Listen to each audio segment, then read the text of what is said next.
Hello viewers and a very warm welcome to the Question Hour show from the Parliament House complex, the show where we bring you important unstarred questions asked by the members of the upper house in the previous session of Parliament. I'm KRITI MISHRA and joining me is my colleague RAJAT. Well, thanks KRITI and thanks to your viewers for watching Question Hour. Now, Question Hour is extremely essential tool in democracy where the MPs or the members of Parliament gets to ask questions from the ministries and departments. Now, broadly speaking, the three categories of questions: starred, unstarred and the short notice one. Why, KRITI? Well, starred questions are those questions, Rajat, of which replies are given orally on the floor of the House, and the members can also ask supplementaries from the ministers concerned. Whereas unstarred questions are those questions of which answers are deemed to be laid on the table of the House, and these answers are also in written format. And our show focuses on all the important unstarred questions asked by the members of the upper house during the previous session of Parliament or the 252nd session of the Rajya Sabha. But how are these questions asked? What is the procedure? Take a look. A member submits his or her questions at least 15 days before the office of Rajya Sabha chairman. The Rajya Sabha Secretariat chooses the questions to be answered through a draw of ballots. Separate ballots are held for starred and unstarred questions. The questions are scrutinized for admissibility under the current rules and precedents. Advance copies of chosen questions are sent to ministry or departments concerned. The ministry concerns collect information to prepare the reply.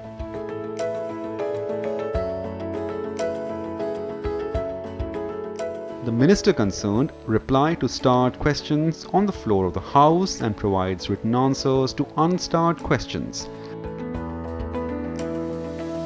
Up to 160 unstarred questions are listed every day in a separate list. Well, there you saw how these questions are asked by the MPs, how they make their way to the ministries and they are finally tabled in the House. Now it's time to begin our show.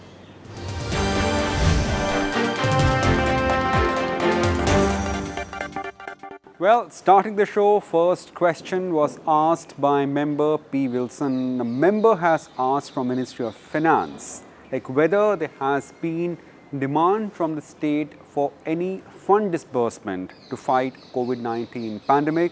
And since Member of Parliament happens to be from the state of Tamil Nadu, he has sought details of any request concerning the state of Tamil Nadu.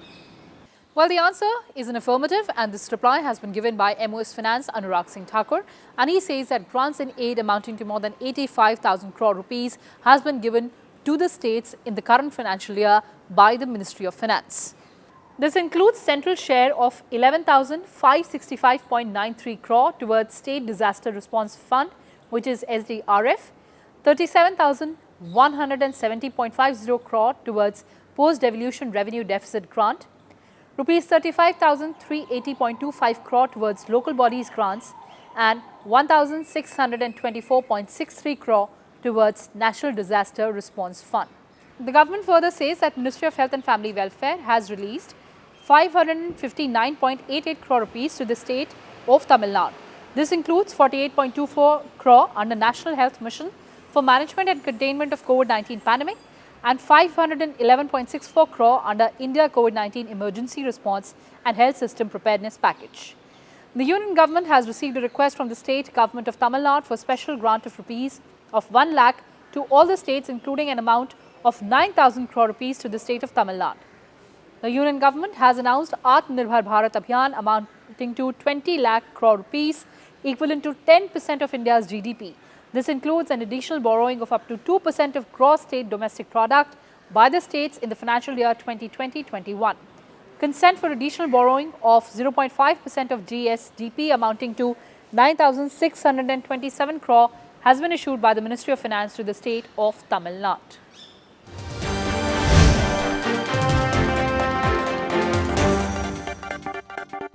And joining us on the Question Hour show through virtual platform is Rajya Sabha MP, Mr. P. Wilson. Mr. Wilson, welcome to Rajya Sabha Television and thank you so much for joining us. Yeah, thank you. So during the 252nd session of Rajya Sabha, you asked a very pertinent question. in the current scenario, which was about states' fight against the COVID-19 pandemic, the central assistance given by the Government of India. What is your take on government's response? Yeah, no one can forget about this COVID pandemic. It all started in March when the government came to know about this COVID, and Parliament was in session, and we all were telling our chairman that serious thoughts have to go in about this COVID pandemic, and therefore adequate measures have to be taken. And in fact, the government realizing that the COVID has reached India. In fact, on 25th March, if I'm not wrong, there was a lockdown. Then after 2 days, I think they started having a complete lockdown for more than a month, and it was a great time. The human being would have not visualized this type of situation. Maybe some 100 years ago we had a similar pandemic, but this has completely affected, ruined our economy, our completely day-to-day works. It's a very bad time which we are undergoing. All of us are undergoing.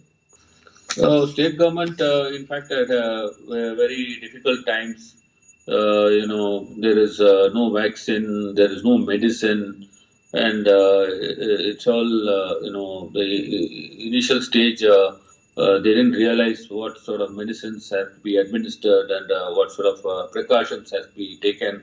But however, the government of India have invoked National Disaster Management Act, and were issuing various directions by the government of India, and the state governments were following it. And that's how, on the basis of guidelines issued by the government of India, then and there, the state governments were following it. And earlier, for the first time, the Kerala government also came out with various recommendations, and they were the first to shut down the airport also. And of course, all these guidelines issued by the government of India has really helped the state government to follow it. So you've asked about centre's assistance to the states, but the specific question also relates to the state of Tamil Nadu. Of course, you represent the state in the upper house. So what is your demand? See, my question is about what is the funds that has been released to Tamil Nadu government, because Honorable Finance Minister, when she came to Tamil Nadu, she made a statement that about 6,600 crores have been disbursed to Tamil Nadu for buying medical equipments and accessories for fighting COVID-19. Therefore, when the Tamil Nadu government was, issuing statement that there is no much of financial assistance from central government, so it made us to ask what really the central government has given to the Tamil Nadu government. In fact, one official from the Tamil Nadu government has come on record to say that they have not received any assistance from the central government. So when I asked this question, whether the Ministry of Finance has sanctioned and disbursed the 6,600 crores to the government of Tamil Nadu during COVID-19 to buy medical equipments and accessories, and I also asked the details of funds disbursed by the union government to the state government. There was a categorical admission that the 6,600 crores were not disbursed or given to the government of Tamil Nadu. In fact, the answer which I have received is that the grants in aid measuring amounting to rupees 85,741 and odd crores have been released to the states. And so far as Tamil Nadu is concerned, what they have said is the Ministry of Health and Family Welfare has released 559.88 crores to state of Tamil Nadu, which includes 48.24 crores under the National Health Mission for Management and Containment of COVID-19 and 511.64 crores under COVID-19 Emergency Response and Health System Preparedness Packages. So they have not given this 6,000 crores, 600 crores worth of medical equipments and accessories. That is the answer which even the Ministry of Finance and particularly Department of Expenditure has accepted it. But they go on record to say that they have received a request from the state government to grant 1 lakh crores to all states, including an amount of rupees 9,000 crores to state of Tamil Nadu. And they have also said that they have given consent for borrowing. So this would explicitly prove that the Tamil Nadu government has not received 6,600 crores from central government by way of medical equipments and accessories. But of course, the Health and Family Welfare has released 559.88 crores worth, which includes the emergency response and health system preparedness packages. And sir, any specific suggestion to the government of India? See, we see till today, they say the second phase of COVID has started. The states, are still finding it difficult to handle this. Second phase has come. In fact, the guidelines given by the government of India now is not fully followed insofar as the state of Tamil Nadu is concerned. Take, for example, the government guidelines recently issued, the central government issued. They have said that you can have, religious meetings, you can have meetings, social gatherings with a less number of 100. But whereas in Tamil Nadu, they are originally they fall in line with the central government, but suddenly they have stopped that. This is number one. Number two is so far as the COVID-19 handling is concerned. We do not know how many of them have got it again. So what are the data that is available? How many of them have been treated?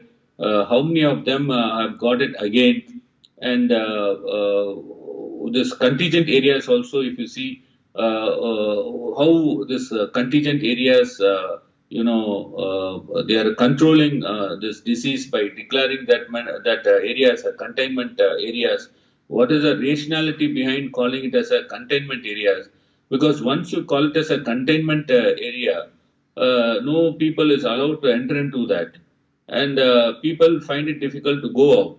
But how do these people get the daily ration and other things, vegetables? This is also in problem. In some houses, if you see in Tamil Nadu, they put a barricade. They even go to the extent of closing the main door itself, sealing the main door itself, so that the people doesn't come outside.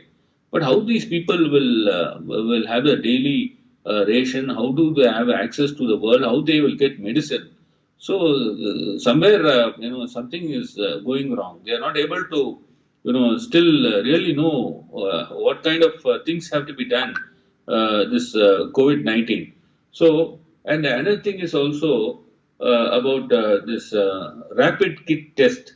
So we wanted to know this rapid kit test. Is it really a safe, test to be carried out? And how far this people who had undergone this rapid test, have not got this disease again, and whether they have they are proved to be a correct testing procedure. So this type, and another thing is the distribution of PPE kits also. People don't know how far this PPE kits is going to really protect them from this COVID-19 disease. And another thing is this so far as finding out a vaccine for this COVID-19. Where are we today? What sort of advancement, scientific advancement, so far as India is concerned, they have whether they have invented this any vaccine or not? Because we saw in news that this will be out within 3 months. They even went to the extent of saying this will be out within 6 months. Now, till today, almost 7 months or 8 months have gone. We are not able to find out any vaccine. So the people are really worried about this. They are fearing to come out, particularly this second phase. So the government should come out, openly and say, look, this is the thing which you have to follow, and even the state government also, when once the under the National Disaster Management Act, the central government issues a certain guidelines. The state government and the central government calls upon them not to dilute these guidelines. I don't know how, contrary to those guidelines, the state government can pass different guidelines. The example which I told you. Well, on that note, thank you so much for joining us and speaking to us. Thank you, thank you, thank you. Thank you, sir.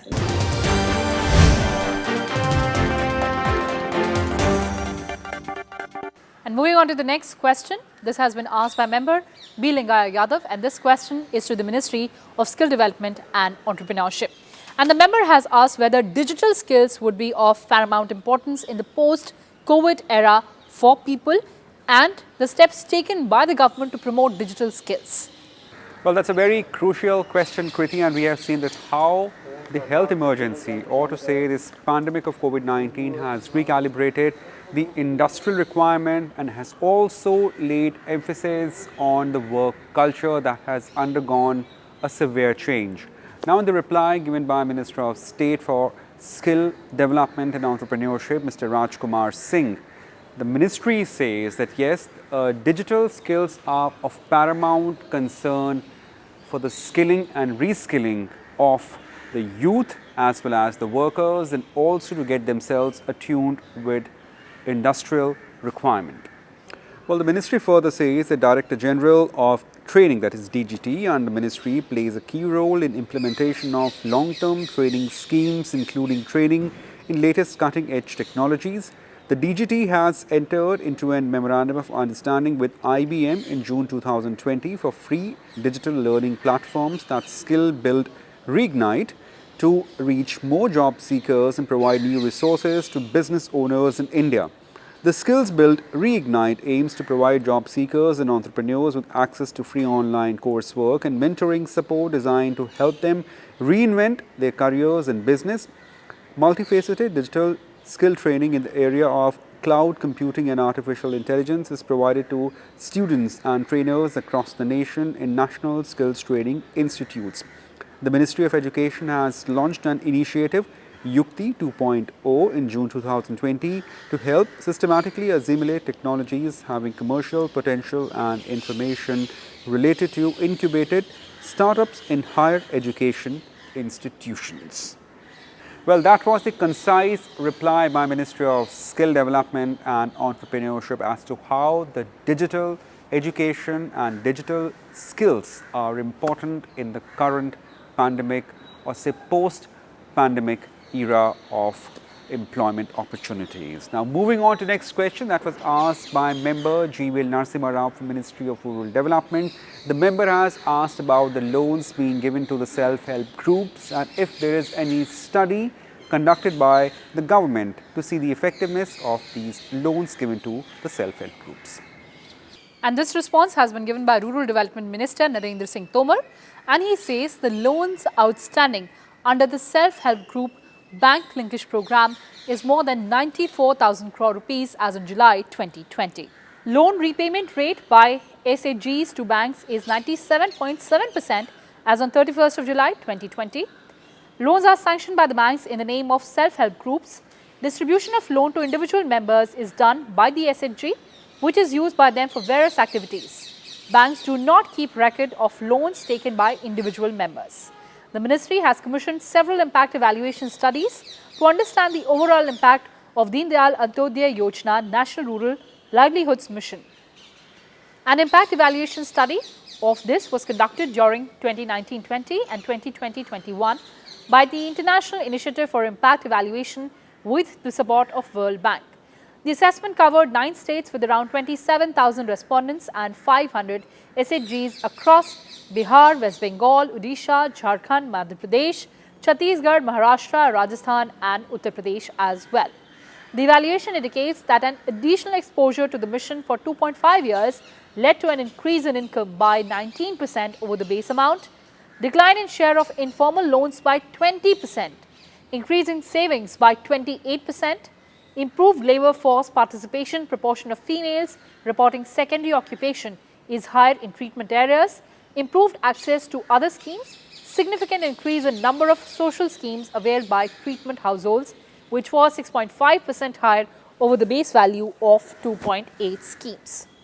So from the answer, it is clear that self-help groups are scripting novel success stories and growth stories in India. Now let's move on to the next question, and this one has been asked by member Sanjay Raut. And Mr. Raut has asked whether Railways is considering to utilize the surplus land for developing railway colonies and additional railway stations for generating revenue, and whether the government is considering to rope in the private sector.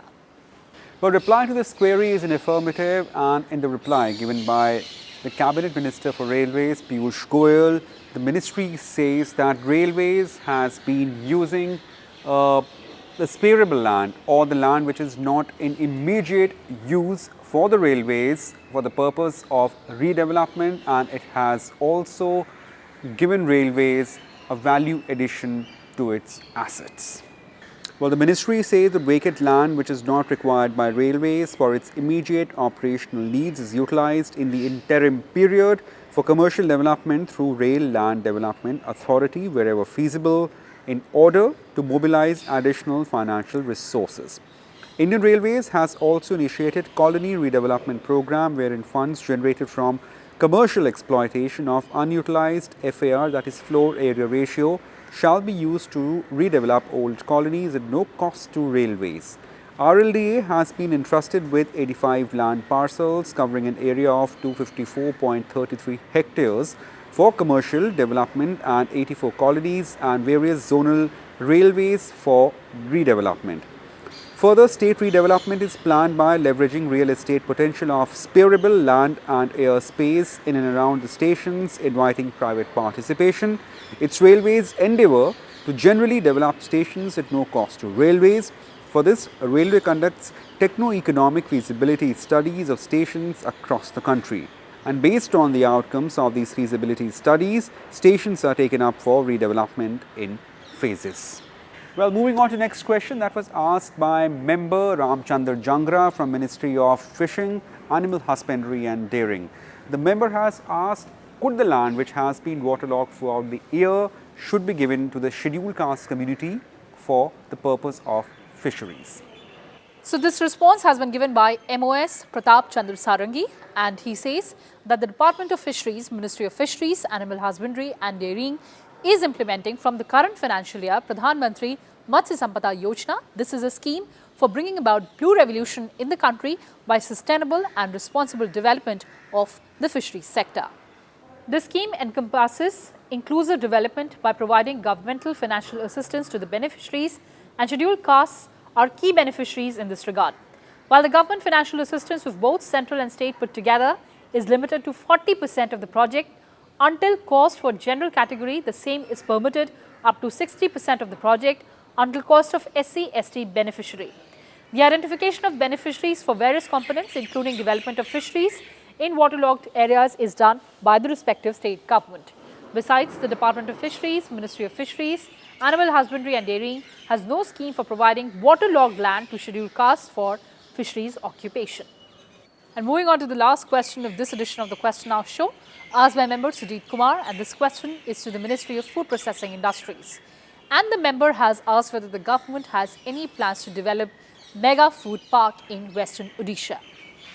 Well, it's an important question given the quantum of food processing industries and its growth as per the current economy and also the stimulus given by the government for the recalibration and the refurbishment of the economy at the level of both the rural and the urban level.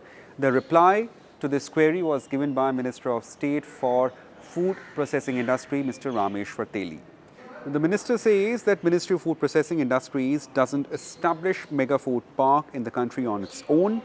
The Ministry of Food Processing Industry, however, have been implementing mega food park scheme as a sub-scheme under umbrella scheme, that is Pradhan Mantri Kisan Sampada Yojana, to create modern infrastructure for food processing.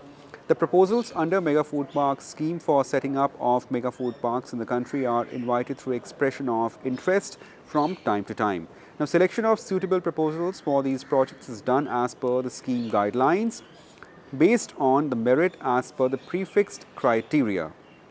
Recently, Ministry has invited proposal or the expression of interest on the 9th of February 2020 with last date of submission on 31st March 2020 for establishment of Mega Food Park in the country. No proposal for setting up of Mega Food Park in Western Odisha has been received against the expression of interest.